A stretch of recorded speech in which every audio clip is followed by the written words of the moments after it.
Hi అండి అందరికీ. ఈరోజు ఈ వీడియోలో ఒక రెసిపీ అయితే చూపిస్తాను చూడండి. అది బెండకాయ ఫ్రై అండి.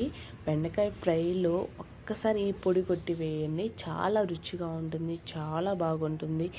ఈ బెండకాయ ఫ్రై మనం ఎప్పుడైనా ట్రై చేసుకున్నప్పుడు పప్పు కానీ, సాంబార్ కానీ, రసం కానీ, పచ్చడి కానీ ఇట్లా ఏంటైనా తీసుకున్నప్పుడు దాని కాంబినేషన్గా ఈ బెండకాయ ఫ్రై చేసుకొని చూడండి, చాలా బాగుంటుంది. అలా కాకుండా ఈ బెండకాయ ఫ్రై రైస్ అయినా కూడా చాలా బాగుంటుంది, కలుపుకొని తింటే కనుక అంత బాగుంటుంది. ఈ వీడియోలో మీకు చూపిస్తాను చూడండి, సింపుల్గా ఉంటుంది. ఓకేనా.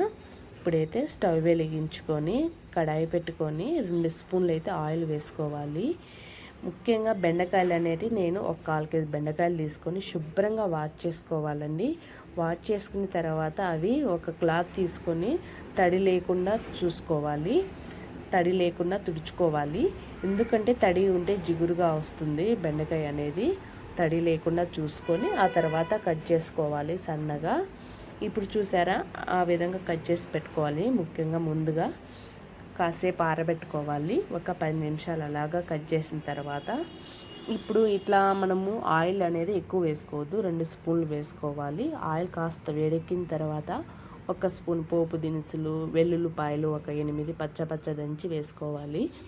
ఎండుమిర్చి ఒక 3 తుంచి వేసుకొని, కరివేపాకు ఇవన్నీ వేసుకొని కాస్త వేగిన తర్వాత మీడియం సైజు ఆనియన్ అయితే వేసుకోవాలండి.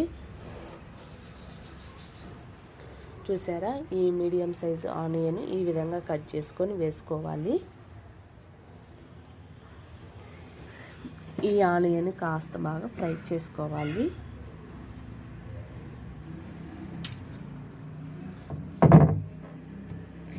ఈ విధంగా కాస్త మనకు ఫ్రై అయిన తర్వాత ఆనియన్స్ అనేది ఇప్పుడు బెండకాయలు అయితే వేసుకోవాలి. ఈ బెండకాయలు వేగే లోపల ఆనియన్స్ కూడా బాగా వేగుతాయండి. అలాగా మనము ఈ విధంగా ఇట్లా కట్ చేసుకొని సన్నగా వేసుకోవాలి.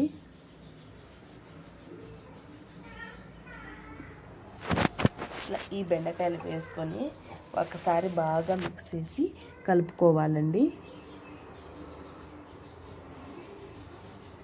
ఇప్పుడు ఇందులోకి మనం కారం పొడి అనేది తయారు చేసుకుందాం. ఇందులో నేను కొద్దిగా ఎండు కొబ్బరి అయితే వేసుకున్నాను. తర్వాత కారం పొడి 1 స్పూన్ అయితే వేసుకున్నాను. కారం ఎక్కువగా ఉంటుంది, ఒకవేళ మీరు ఎక్కువగా తినలేకుంటే చూసి వేసుకోండి. అలాగే వెల్లుల్లిపాయలు ఒక 8 వేసుకున్నాను. కొద్దిగా కల్లుప్పు వేసుకొని మెత్తగా గ్రైండ్ చేసుకోవాలి. ఇప్పుడు చూసారా, ఇప్పుడు కాస్త బాగా సాల్ట్ అనేది కాస్త వేగిన తర్వాత వేసుకోవాలండి. ఇప్పుడు కాస్త వేగింది కదా, అందులో ఇప్పుడు 1 స్పూన్ పసుపు అయితే వేసుకుందాము.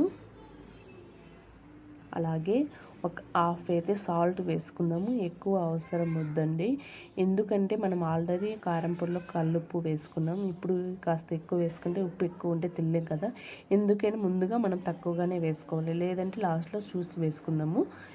అందుకని నేనైతే సాల్ట్ ఒక హాఫ్ అయితే వేసుకొని ఒకసారి బాగా మిక్స్ చేసి కలుపుకోవాలి.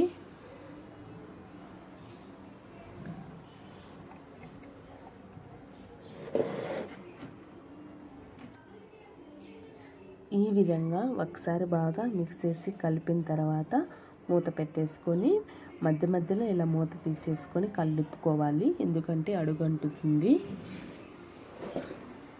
ఇట్లా అడుగంటకుండా మూత పెట్టుకొని కాస్త మధ్య మధ్యలో మూత తీసేసుకొని కలుపుకోవాలి.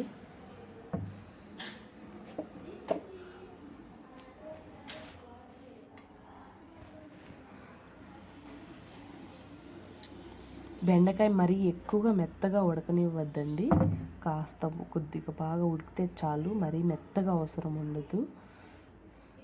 మెత్తగా ఉడికితే ఇట్లా మామూలుగా జిగురుగా వస్తుంది.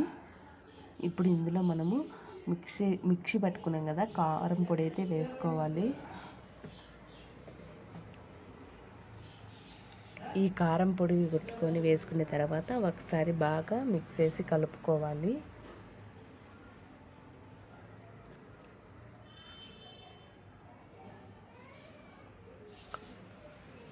ఈ విధంగా అంతా బాగా కలిసేలాగా బాగా బెండకాయలకు బాగా పట్టినంతగా బాగా కలుపుకోవాలి. ఇంకా ఏమైనా లాస్ట్లో తక్కువ అనిపిస్తే సాల్ట్ కానీ కారం కానీ అలా కొంచెం యాడ్ చేసుకోవచ్చండి. ఇట్లా ఉడికిందో లేదో చూసుకోండి, సరిపోతుంది. ఇప్పుడైతే బెండకాయ చాలా బాగా ఉడికింది, కారం పొడి అన్నీ బాగా సరిపోయినాయండి. ఇంకా అంతేనండి ఈ బెండకాయ ఫ్రై అనేది. కానీ ఈ బెండకాయ ఫ్రైలో ముఖ్యంగా ఈ పొడి కొట్టి వేయండి, చాలా రుచిగా ఉంటుంది. చూసారా, జిగురు లేకుండా బెండకాయ ఫ్రై అనేది ఇలా వస్తుంది. నేను చెప్పిన వీడియోలో ఈ విధంగా ట్రై చేయండి, చాలా బాగా వస్తుంది. ఓకేనా ఫ్రెండ్స్, మీరు ఇలా ఈ విధంగా చేసి నాకు కామెంట్ బాక్స్లో కామెంట్ చేయండి. చాలా బాగుంటుంది కాంబినేషన్గా. దీనికి పప్పు కానీ పచ్చడి కానీ ఇలా ట్రై చేయండి, చాలా అంటే చాలా రుచిగా ఉంటుంది. ఓకేనా, ఖచ్చితంగా మీరు ట్రై చేసి చూడండి. కానీ ఈ పొడి కొట్టి వేయండి, చాలా అంటే చాలా రుచిగా ఉంటుంది. ఓకేనా ఫ్రెండ్స్, ఈ వీడియో కనుక నచ్చినట్లుంటే లైక్ చేసి షేర్ చేసి నా ఛానల్ని సబ్స్క్రైబ్ చేసుకోండి.